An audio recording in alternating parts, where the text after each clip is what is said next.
انظر وتفكر يا إنسان في حال البشر وفي الأوطان. انظر في أمسك لترى اليوم وانظر ما أنت عليه الآن. بسم الله الرحمن الرحيم. This is the third session of Introduction to Dawah, and in this session we're going to be looking at a step-by-step Dawah methodology. So what this means is basically when you are giving Dawah, as a Muslim, you know a lot of things, and the person you're talking to has maybe 0 to 5% knowledge about Islam. So you know a whole lot more than him, but you need to have things prepared or topics set aside that you're going to talk about.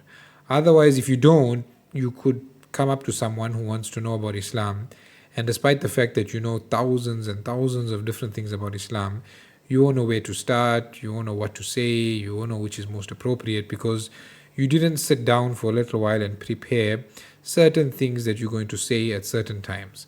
So in the Dawah field, we call it having a script, and this is very, very, very important. So a script is basically, it's nothing formal, it's nothing rigid, but it's just a list of certain talking points that you're going to have. Sometimes the script will differ from person to person, but maybe one of the most important reasons you need a script is because it gives you confidence. So when you have these 10 or 20 talking points that are in the back of your head that you can, so to say, regurgitate at any time, it gives you a lot more confidence. It makes you want to say these things, especially if you sat a little bit, focused on it, memorized it, and you know it makes sense, and you practiced it. It becomes more and more effective over time. So it's not something that you have to follow verbatim or something like that. And in fact, depending on the person you're speaking to, the script will change. And as you are speaking to people and see what works better, which sort of responses are more effective and things like that, your script will change over time as well. But it's important that you have this base that you are working from, so you know that no matter who you speak to, you at least have something to work with and you have something to say to that person. So here we're just going to go over like a broad outline of what you want to do whenever you talk to someone who's a non-Muslim, someone who's interested in Islam, you want to strike up a conversation with someone. So this is a broad outline of what you can hope to go through. Some of these things you might skip because maybe the person, let's say for example is a Christian, he was already on the same page with certain things, so you won't need to speak about that. So you'll start off with an introduction, not an introduction to a religion, an introduction meaning you introducing yourself to that person, getting familiar with him, his name, where he comes from, things like that. Then you're explaining to him, common terms is you're explaining Islam to him in a way that he can understand. Then 3, 4 and 5 is from the ground, explaining why you need to worship God, why prophets need to be sent, and why Nabi Sallallahu Alaihi Wasallam and the deen that he came with is the true religion. And lastly, it's like, a reminder of the hereafter and establishing a point of contact. So this is a broad outline of a script. I mean, someone else could have a different one, but inshallah, at least it's something that you can start with. So it's very, very important to remember that sometimes, especially in a diverse country like South Africa, the people you're talking to can be, of such different psychological makeups that one script can be completely useless on one person and 100% effective on another person. So, just take, for example, if you're speaking to an educated atheist in a university, what you're going to be telling him and the proofs you're going to be giving him, showing him miracles of Nabi Sallallahu Alaihi Wasallam, miracles of the Quran and stuff like that, it's going to be completely different to if you're talking about to maybe an uneducated person who may be following the African tradition religion, and for him a miracle doesn't really mean much because in his mind his Sangoma is doing miracles all the time. So if you're going to show him a miracle or a proof or a prediction, it's not really going to take him away from his belief, as opposed to an atheist who doesn't believe that miracles are possible. That's going to be like it's going to be life-changing for him. So you have to be able to understand what works for different people.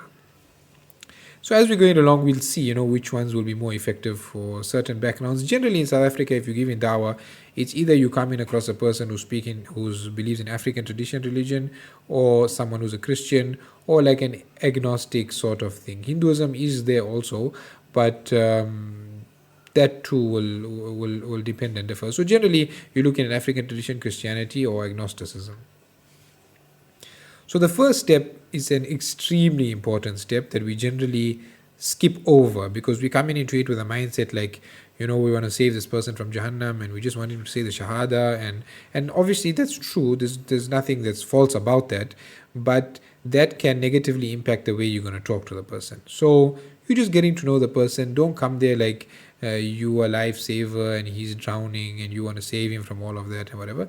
You treat the person like a human being, ask him where he's from, get to know him, especially more cultural and tribal people. It changes their whole demeanor. If they see you with a kurta and a topi, sometimes the person can have they have negative impressions about you. But once you ask the person about his name, what's your name, what's your surname, in Zulu they say Isibongo, or you ask him about his tribe names and you say something about the Zulus, or if you're speaking to someone who's Xhosa, you tell him a little bit about the Xhosa background or history, or you just strike up like a conversation, something about him and his people. If you're talking to someone from Zimbabwe who's a Shona, then you talk about the Chimurengas, which happened in the history. They all know about it. So there's certain things that each individual group in this country, and we may be unaware of this, but it'll make them extremely happy if they hear someone who they consider to be completely foreign, like an Indian person, talking about this.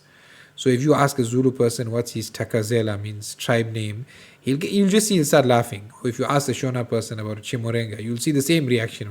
Or if you meet an Afrikaner and you ask him about De La Rey and that it's like a Afrikaner folk song that they all know about, you'll see it'll just open the person up a lot more, because facts and figures and proofs and all of that is in its place, but you're dealing with a human being. So if his mind is prejudiced against you from the outset, then it doesn't really matter what proofs you have. But if you can now strike a chord with him, start talking to him about his history, tell him something about the Zulu people, about the Ndebele people, whoever it is that you meet, you know something. So it's very important you also create a knowledge base about the different tribes, their histories, and it doesn't take long, maybe 10-15 minutes. You do a little bit of research about Zulu, Xhosa, Shona, Ndebele, the different groups of people that are living here that you're likely to come across, so you can strike up a good conversation with them, learn a few words in their language. So once you do this, you make the person smile, you greet them warmly. Now, from there, it's just downhill from there, especially with as I was saying, people who are more tribal, who already have a prejudice against you. So that's step one. It's an important step that we shouldn't be skipping over. Then step two is following on from that. So you want to strike up common terms.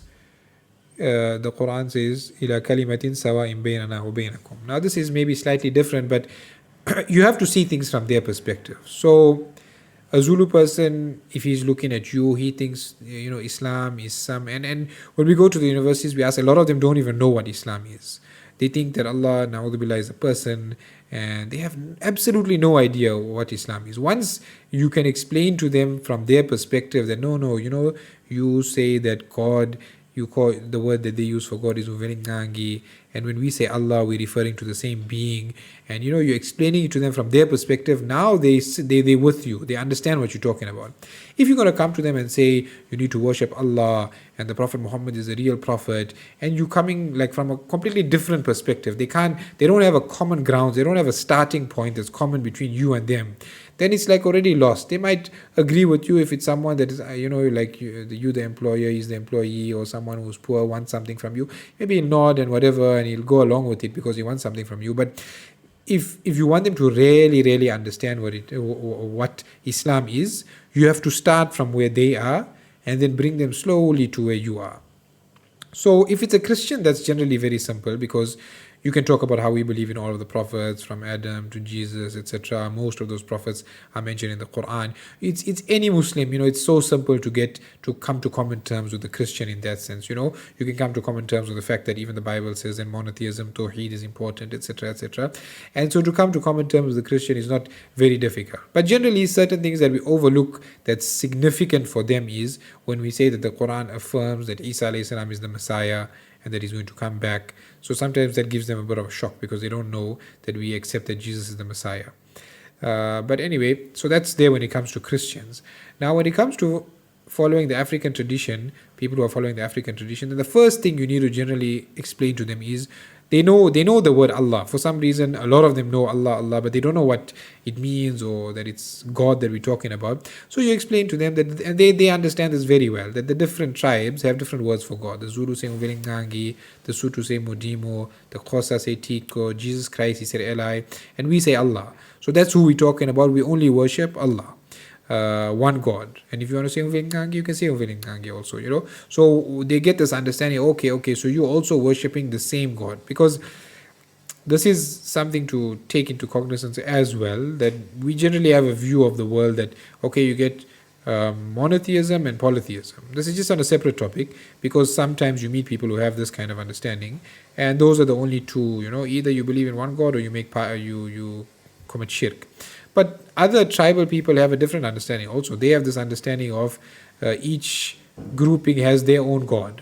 And sometimes those gods fight with one another. So they might, if you don't explain it properly, they might feel like, okay, you have your God and I'm worshipping my God. And, you can keep doing what you're doing. And I accept that your God is a God. He's just not my God. That's known as henotheism or monolatry. But it's why I'm bringing this up is because don't ever underestimate how vast the difference in thinking can be between people, between different types of people. So you have to start from scratch and work from there. So this is generally common terms. It's most difficult with the African tradition people, because generally most people who are asked, they have this understanding that Islam and African tradition, and maybe we also have that understanding that African tradition and Islam is completely separate. But if you look at it, African tradition and Islam both say that there's only one creator of the universe, there's only one being worthy of worship. So I'll talk a little bit about ancestors and what they believe about ancestors later, but they do accept that there's only one being who you should worship, and that is Umvelingangi or Nkulunkulu, and we say Allah. And so that's already like a big starting point. They don't really have a concept of prophethood, but they understand that that must be something that is necessary. Then if you look at some of these similarities, it might be surprising for us, and it's definitely a surprise for them when you tell them that they call the place where you worship Kukas Tandaza. It's a bit difficult to pronounce at the first go, but it means a place where you bow. Just as masjid comes from sajada, a place where you prostrate, it has a similar meaning. And this is like a round hut. If you Google it, you'll see pictures of it, right?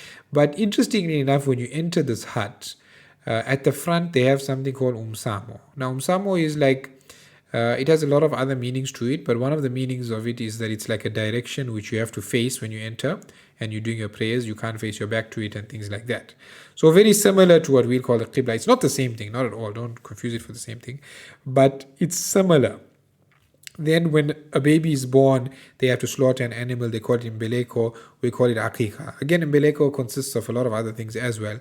But if you just these terms and you're just dropping these terms, kutkas tandaza, umsamo, mbeleko, usoga for circumcision. And this is amazing. When they eat, Zulus know that they need to eat with the right hand, which right hand in Zulu is isandla sogutla. So just there's many other similarities as well. Ukuzila, fasting and other things like that.